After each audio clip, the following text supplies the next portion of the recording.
Hey there, Niner Nation. Thanks for checking back in with us. We got another fun-filled, jam-packed edition of Panting for Gold on tap. Headlines, friend of 49er, and of course your weekend weather update with our very own in-house meteorologist, Garrett Beatenbaugh.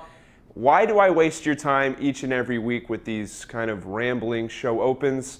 Well, that's right, because I can. Yeah. How do you like that? Panting for Gold 3.0 starts right now.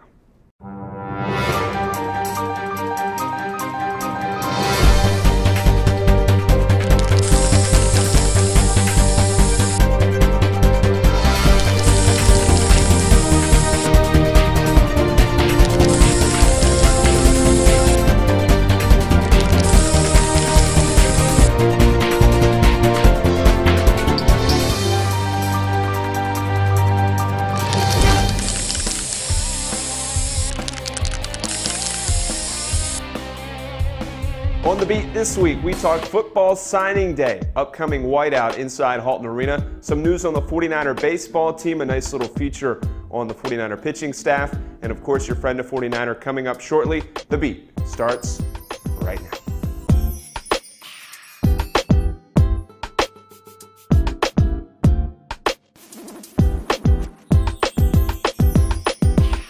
Charlotte 49er football starts in 2013. However, we will be signing our first class of players in less than a week from now. How exciting is that, Niner Nation? The Chalk Talk with Coach Lambert is featuring a special signing day edition on February 2nd at 6 p.m. Up in the salons of the Student Activity Center. And you're going to want to be a part of it, of course, as 49er head football coach Brad Lambert and his staff will discuss the first signing class in Charlotte 49er football history. There is a cost to the event. It's only $20, which will include dinner and drinks along with the signing day program.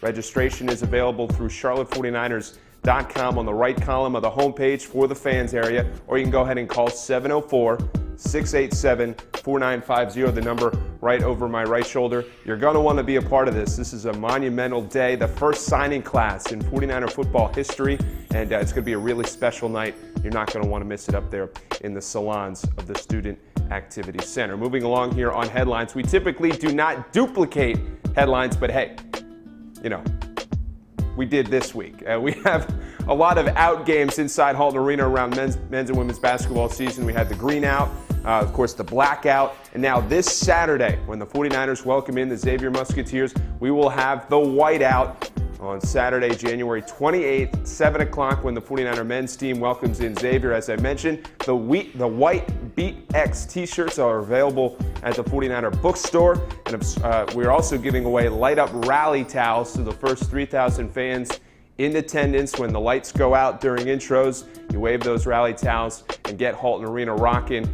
Get to Halton early. Make sure you get one of those. And of course, wear white. It's called a whiteout. So don't want to stand out if you're wearing yellow or blue or green or purple. Wear white and cheer the 49ers on to victory. That's this Saturday at 7 p.m. We're down at the Hayes last week, knocking out some preseason baseball stuff with the 49er baseball team. A team that won 43 games a year ago, won the Atlantic 10 championship, and beat Arkansas in the NCAA Tempe Regional. A team that returns their entire starting rotation.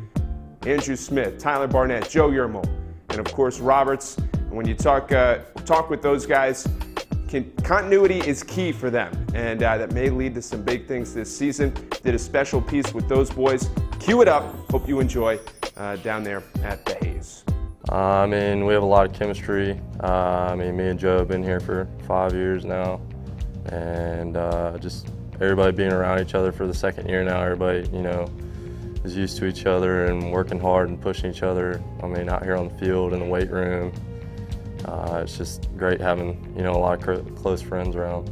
Get our work done, make sure, you know, you have that experience, and everybody else, like, kicks in the gear for everybody else, and it's just great to bring everybody back. We're gonna have that experience where we know where we have to get, where, what we have to, how we have to do, how we have to play to win a regional or go to a super regional. So I think just having that experience and having that leadership on the team. And we've won a lot of games. We have a lot going on the plate this year. Hopefully have a pretty good chance to do some special things with these guys. So hopefully if we practice hard and perform well, we'll do some special things. The 49ers also bring back a pair of veteran signal callers behind the plate in Ross Steedley and Miguel Rodriguez, veterans who have already formed a relationship with this 49er pitching staff. Pitching is key, especially for the way college baseball is played now, and that is evident last year. But as far as being the catcher and working with those guys for a year already, you know, Barnett being a sophomore now, Andrew Yermel being the upperclassman, Roberts being an upperclassman, it's a relationship that no longer we have to be working in the bullpen to understand each other. It's now we can go out the game and we can do many more things than most people can, because there's already been innings, work together. You know, we know what everybody's thinking without having to say anything. I think that the catching position is one of those positions it's hard to identify at times. It's hard to understand how important it is in terms of what your pitching numbers are. You know, in 2007 we lead the country in pitching. Chris Rochelle catches 99.6% of our innings. You know, last year we're one of the top 4 pitching staffs in the country, and we got those 2 guys got back there every game, and they're calling 95% of the pitches. Try to be very, very quick. Our best staffs have been with our best catchers, and that's not a coincidence. The main thing about that relationship is trust. They trust what I'm going to call, and I trust them that they're going to throw it, they're going to execute it. It doesn't matter if we're playing in front of 10 fans or in front of 6,000 fans. If we're playing in Tempe, Arizona, or in a cold weather with snow and rain in Rhode Island. It doesn't matter. That they're going to execute the pitch, and we're going to trust each other that we're going to get the job done. Competition is a good thing, and the 49ers pitching staff has a lot of it, which ultimately should make the entire pitching staff better. We've had some other younger guys that have stepped up and are willing to take some roles. So we've got 6, 7 guys that are competing for 4 to 5 starting spots, and it's put some pressure on some Barnetts and Roberts and Yermel, and even with those guys, you know, those guys want to be on the Friday role, which Smitty's got locked down, and you know, so there's some pressure on Smitty. He's got to continue to get better, otherwise he gets bumped down. You look at our staff, Smith, Roberts, and Yermel have extended experience on Fridays, you know, and really stuff-wise, there's certain nights where Barnett, you know, maybe stuff-wise is as good, if not better than all 3 of those guys. And so we've got 4 guys that have a chance to pitch on Fridays, and that competition among themselves is hopefully what's going to drive us to become a better staff. Oh, it does. I think if everybody on the staff performs well, it forces that next guy in front of you to perform well, and that ultimately makes you a better team. It makes us a better staff in general, and that's every guy's goal this year is to pitch well and push the guy in front of them, and I think that will really help us win a lot of games. How can you not be excited for 49er baseball season? I certainly am. It's less than a month away. If you haven't gotten your season tickets, they're $49 a season ticket. I mean, it's an incredible deal. Call the box office at 704-687-4949 and be a part of it down at the Hayes this year as the baseball team, as I mentioned, less than a month away from kicking off their season. Friend of 49er is back this week, and this is your chance to ask questions for 49er athletes. This week's guest was men's basketball player Jamar Briscoe, a guard with some offensive skills and some bright neon-looking shoes on the court. Yeah, I'm sure you've seen them. You've tweeted in some questions, and Deuce has your answers. Take it away, Mr. Briscoe. What's up, Niner Nation? Chilling with my man AJ. I'm here to answer your questions and your tweets about Deuce Briscoe. So the first question is, Anonymous asks, where did you get the Deuce nickname? Well, my freshman year in high school, the seniors was able to choose their numbers. I always wanted number 10, but I had to settle with 22 because the senior took my number. And another freshman guard wore number 11, and we won the championship that year. And so the news came out with an article that stated number 11 was Dot and I was Deuce, and it stuck from that point. I really didn't like the name at first, but now I had to get used to it. So that's what. The second question is from Ryan Emails. Those shoes you wear at the games hurt my eyes. What's up with those kicks? Dang, that's messed up. I like those shoes a lot, Ryan, but they're the Grinches, the Kobe Grinches. I won't wear them no more. We actually lost, so I kind of threw him in the trash. But yeah, the Kobe Grinches, he brought him out on Christmas Eve last year when they played the Heat, and they only came out for one day. And me and him are the only people that got him, so I appreciate that though, Ryan. I won't wear him no more.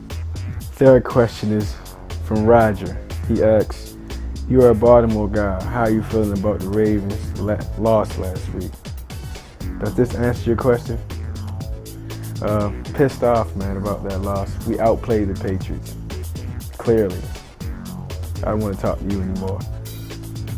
So the fourth question is, Don tweets, you play a lot of two guard now, but also run the point. Which do you prefer to play?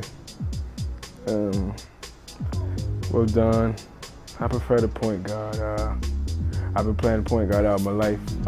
Being off the ball, it's different for me, but I can play off the ball, but I definitely prefer playing the point guard. Last but not least, Lacey wants to know, what is it like being the second of 8 children? Can you name all of them? It's crazy. I mean, it was a great experience having a lot of brothers and sisters. It makes you ponder a lot of your experiences. I wish I could bring all of them with me, and their names from the youngest to the oldest is Jacob, Jason, Gerard, Jada, Jamaica, Jeffrey, Jamar, and Jimmy. So that's all of us. It's been nice, Niner Nation, to answer your questions. It's Deuce Briscoe signing off. Props to Deuce for taking some time out of his week to answer your tweets and questions. As a fellow Baltimore sports fan, we are both bumming after that Ravens loss on Sunday to the Patriots. But what are you going to do? We move on here on Panning for Gold. It's going to be off. The show's off next week, but Friend of 49er will return soon. Be on the lookout for news via our Twitter address at PanningForGold3, and keep tweeting in those questions, and we will get you on the show. But again, PFG off next week, taking a week hiatus. Friend of 49er back in 2 weeks.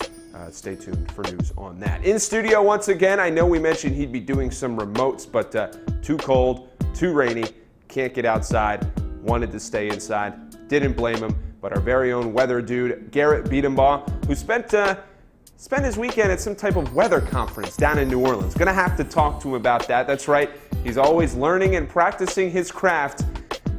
Garrett Biedenbaugh is here. What did you learn down there in the Big Easy, my friend? Did you bring some things back here for PFG? Thanks, AJ. Yeah, we had some fun down there in New Orleans. Got to be around 3,000 of my closest weather nerds. But we had to come back to Charlotte for this week to give you guys the weather here on Panning for Gold. So Friday, we have a cold frontal boundary coming through the area with chances of rain that will be here on Friday, with high temperatures reaching around 62 degrees to low 60s, but high pressure will build back in on Saturday with mostly sunny skies and high temperatures really only getting to the upper 50s. And Sunday, the same basic forecast for Sunday. Mostly sunny skies with high temperatures a bit cooler, reaching around 50 degrees. So Saturday with that whiteout against Xavier, we'll have mostly sunny skies and high temperatures, really good for tailgating. And that's a check of your weekend weather update. AJ, it's going to be great for tailgating on Saturday here, weather-wise, for Charlotte. Yeah, big game Saturday night inside Halton Arena. I imagine you will be there. I will be there. And you will be wearing white? I'll be wearing white, nothing else. That is good, because it is a whiteout Saturday night inside Halton Arena, and the Niners take on Xavier. The annual whiteout game. Go ahead and pimp your Twitter address for us. Twitter.com/WXGarrett for all of your weather needs. At WXGarrett, at Panning for Gold 3 is the show Twitter address. Make sure you follow us as well. No show next week. No show. What are you going to do? Guess just look at the clouds or something like that. That's what we do, right? That's why he's our weather guy. He's going to look at the clouds next week. That's going to do it for this week's edition of PFG. He's Garrett Biedenbaugh. I'm AJ Mead. We'll check you in 2 weeks from now.